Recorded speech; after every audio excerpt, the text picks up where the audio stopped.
साथियों नमस्कार, स्वागत है आप सभी का आपके अपने चैनल आर्यम स्टडी 24/7 में। तो साथियों आज की वीडियो में हम लोग बात करेंगे नरमपंथी उदारवादी चरण। तो इसमें क्या है कि जो भी भारतीय राष्ट्रीय आंदोलन के अंतर्गत जो नरम दल के नेता थे और जो गरम दल के नेता थे उन लोगों के बारे में चर्चा की गई है। तो अभी हमारा ये नरमपंथी है, इसके बाद एक आएगा गरमपंथी, ठीक है। तो इन दोनों टॉपिक्स पर हम लोग बात करेंगे विधिवत। तो अभी हमारा ये 5वां टॉपिक है, इसके बाद आएगा जो गरम दल के नेता थे उनके बारे में, ठीक है। तो चलिए दोस्तों स्टार्ट करते हैं अपना टॉपिक नरमपंथी उदारवादी चरण। तो ये हमारा आपको पता है कि आधुनिक भारत की जो सीरीज चल रही है टॉपिक वाइज, उसके अंतर्गत ये टॉपिक 5वां है आज। तो शुरू करते हैं। तो जो भी साथी चैनल पर नए हैं चैनल को सब्सक्राइब कर लें और वीडियो अगर पसंद आए तो लाइक कर दें और दोस्तों तक अपने शेयर ज़रूर करें। तो चलिए स्टार्ट करते हैं। पहला प्रश्न देखिए क्या कह रहा है। तो पहला प्रश्न हमारा है, भारतीय राष्ट्रीय आंदोलन के 1885 और 1905 की अवधि को कहा जाता है। तो 1885 से 1905 तक का जो टाइम पीरियड है उस टाइम पीरियड को उदारवादी चरण कहा जाता है। और अगला प्रश्न है, भारतीय राष्ट्रीय कांग्रेस की जो पहली बैठक हुई थी वो किस शहर में हुई थी। तो साथियों याद रखना, भारतीय राष्ट्रीय कांग्रेस की जो पहली बैठक हुई थी वो बम्बई शहर में आयोजित की गई थी। तो आगे बढ़ते हैं।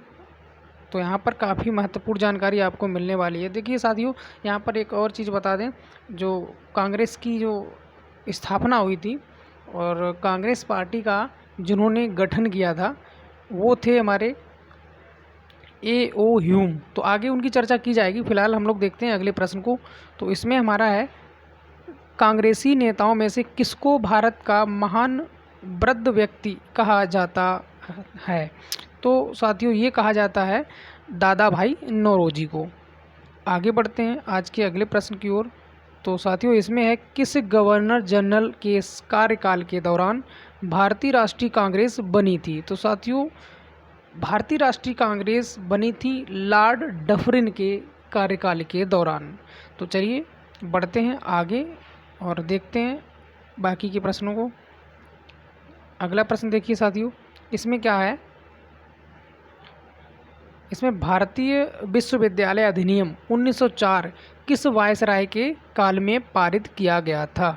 तो ये किया था लॉर्ड कर्जन के कार्यकाल में। अगला प्रश्न है, भारतीय सिविल सेवा यानी ICS में चुने गए पहले भारतीय का नाम क्या था। तो साथियों भारतीय सिविल सेवा यानी जिसे ICS बोलते हैं, तो सबसे पहले भारतीय जो चुने गए थे वो थे सत्येंद्र नाथ टैगोर। अब आगे बढ़ते हैं अगले प्रश्न की ओर। जिस प्रश्न की हम लोग चर्चा कर रहे थे वही यहाँ पर आ चुका है, इंडियन नेशनल कांग्रेस के संस्थापक कौन थे। तो यही बात हम लोग कह रहे थे। तो इंडियन नेशनल कांग्रेस के संस्थापक थे एलन ओक्टेवियन ह्यूम, यानी कि जिन्हें हम A.O. ह्यूम कहते हैं, वही हैं एलन ओक्टेवियन ह्यूम। अगला प्रश्न महत्वपूर्ण, हर्मिट ऑफ शिमला किसे कहा जाता है। तो hermit of Shimla A.O. Hume को ही कहा जाता है। अब बढ़ते हैं आज के अगले प्रश्न की ओर। तो इसमें है, वह कौन सा प्रथम भारतीय था जो ब्रिटिश संसद के लिए निर्वाचित हुआ था। तो ये दादा भाई नौरोजी।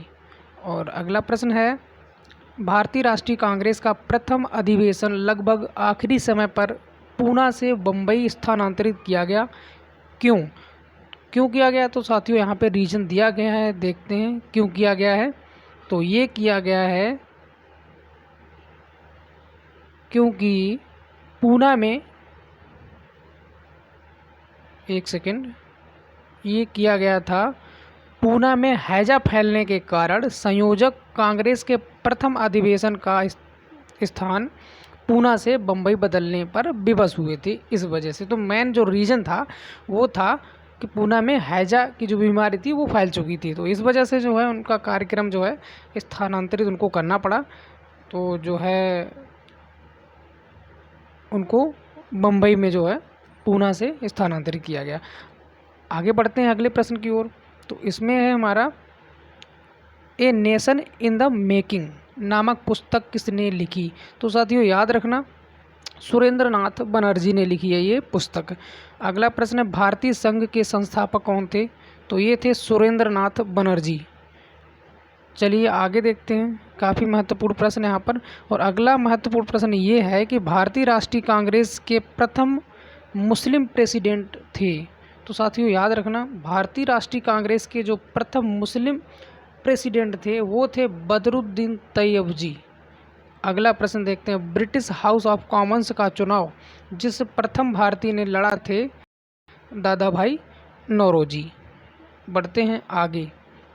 तो यहाँ पर कहा गया है, किसने कहा था कांग्रेस पतन के लिए लड़खड़ा रही है, मेरी सबसे बड़ी अभिलाषा जब तक मैं भारत में हूँ कांग्रेस की शांतिपूर्ण समाप्ति में सहयोग करना है। तो ये कहा था लॉर्ड कर्जन ने। अगला प्रश्न देखिए, अधिकतर नरमपंथी नेता था। तो ये शहरी क्षेत्रों से थे, जितने भी नरमपंथी नेता थे वो ज़्यादातर थे शहरी क्षेत्रों से।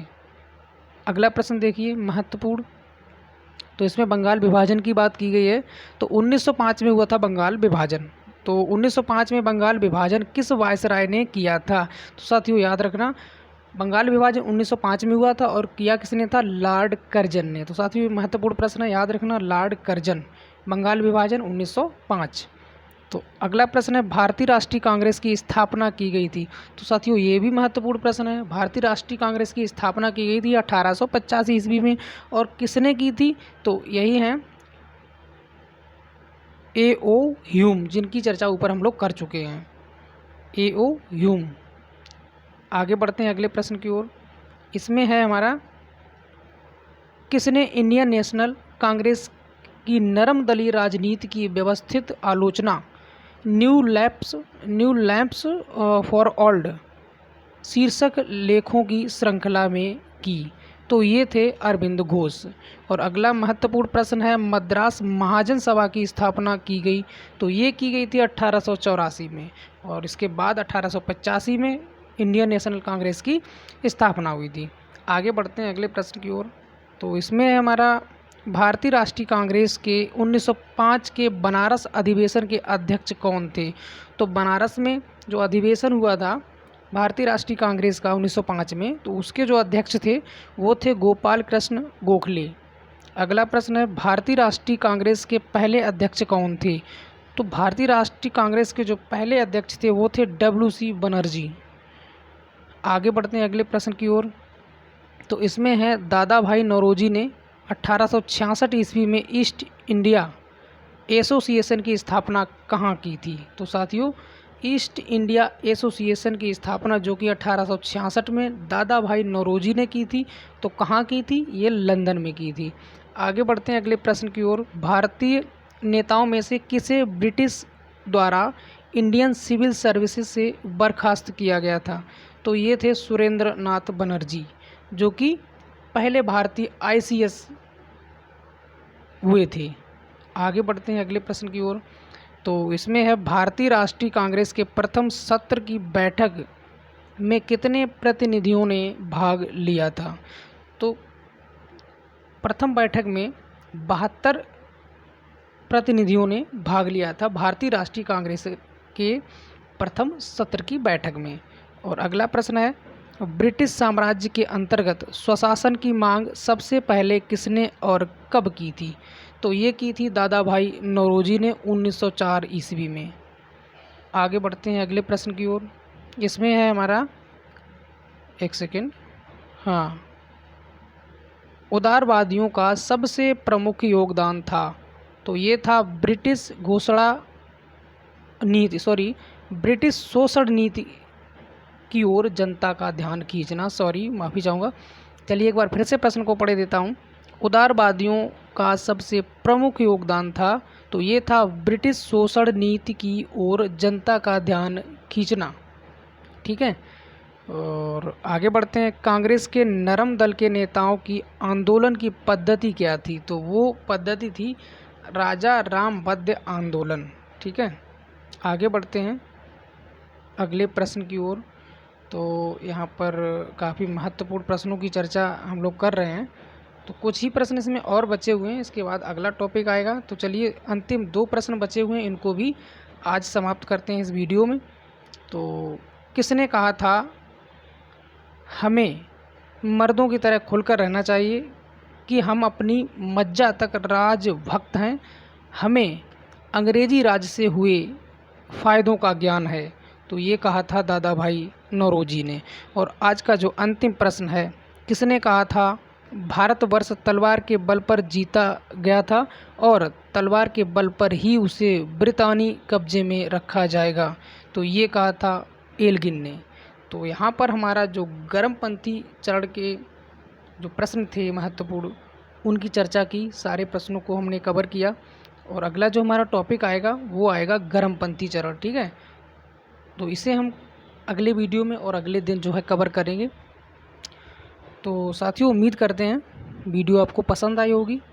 तो ज़्यादा से ज़्यादा साथी जो है चैनल से जुड़ें, चैनल को सब्सक्राइब करें।